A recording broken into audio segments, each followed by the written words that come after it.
Welcome back to All In Driving. Today, I want to talk about how to get your hands on a 2025 GR86 and then make some speculations about what the next car might look like and kind of what I hope goes into it. So with that, let's go all in.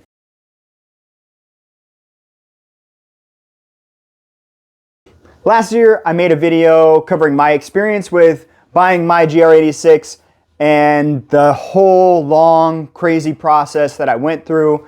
Thankfully, it looks like this year things are a little bit better. Hakone editions are still kind of tough to get your hands on, but they can be found. If you're looking for just a standard or a premium model, I looked at my local dealers and all of them have a couple in stock with a good handful more that are on the way and not pre-purchased. So I think a lot of what I said in that video, thankfully, you might not have to go through, especially if you already see one you like, just hop into the dealer and do that. But if you're looking for something specific, it's still a good idea to reach out to your dealer, see if they can get that for you. At the most, you're likely to be waiting 2 to 3 months for a new car, unless you're looking for something very, very specific, or like I said before, the Hakone edition. Now, I have a thought that 2024 models were so delayed, and 2025 models have come out so fast that we may see a new car in 2026. It may not be till 2027, but my thought is they're getting the production ramped up and closing those off early so they can start production on a brand new model. Again, everything I say from here on out is conjecture and just my opinion. Let's start with the powertrain, because there's a lot of speculation that the new GR86 is going to get turbo. It's going to have the same 3-cylinder as the Corolla.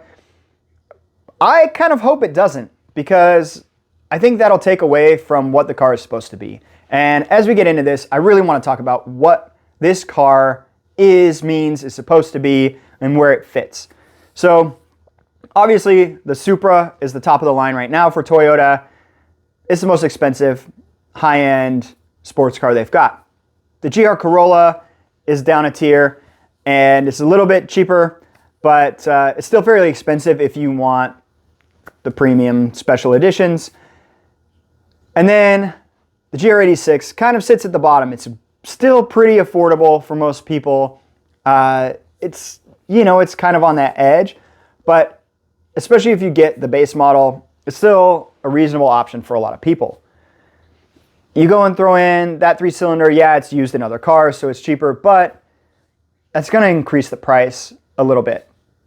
And with the Celica coming in, there's going to need to be a way to differentiate the Celica from the GR86. They're both going to be rear-wheel drive, front-engine cars. The only way that they might change this up is if the Celica gets a GT4 all-wheel drive system, which would be incredible. But for the GR86, I think it just needs to stay at that bottom tier. And what I've been reading and what I hope happens, there's a new 4-cylinder naturally aspirated engine that Toyota is working on that they want to have the same type of builds, just over-engineered quality that things like the 2JZ have.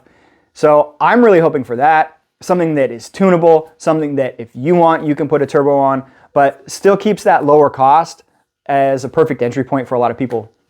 Obviously, the car will probably still have manual and automatic versions. It actually sells about 50-50. I think the manual sells at about 55% of GR86 sales, which is interesting because the BRZ sells about, I think, 85% of manuals. So take that for what you will. Now, there have been some rumors and other things about other body styles as far as maybe a sedan, maybe a wagon. I think both of these would be mistakes. I know that the Camry just had a brand new refresh this year for 2025. But if you want to make a sedan, I would rather see a Corolla sedan or a Camry sedan. You could even design the Camry sedan that has the same overall look as a GR86. But again, it takes away from what the car is supposed to be if it's a GR86. A wagon, similar thing. It's really a niche market, and already being in a niche of sports car, I just don't think it's worth it. However, I have seen a couple renderings of hatchbacks. I see a couple ways where this could happen and still be pretty cool for consumers. So the first would be to literally not change much about the car, except instead of to have a rear windshield and a trunk, to just make it a hatchback.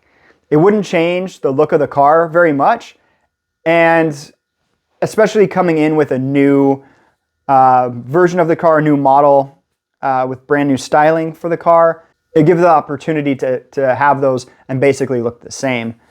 The second option for a hatchback would be to actually make it a little more like a 3-door hot hatch. It would still end up below the GR Corolla, but could give more options for someone who doesn't have a ton of money. Now, I have seen a lot of renderings and ideas of thoughts on the internet for what this car might look like.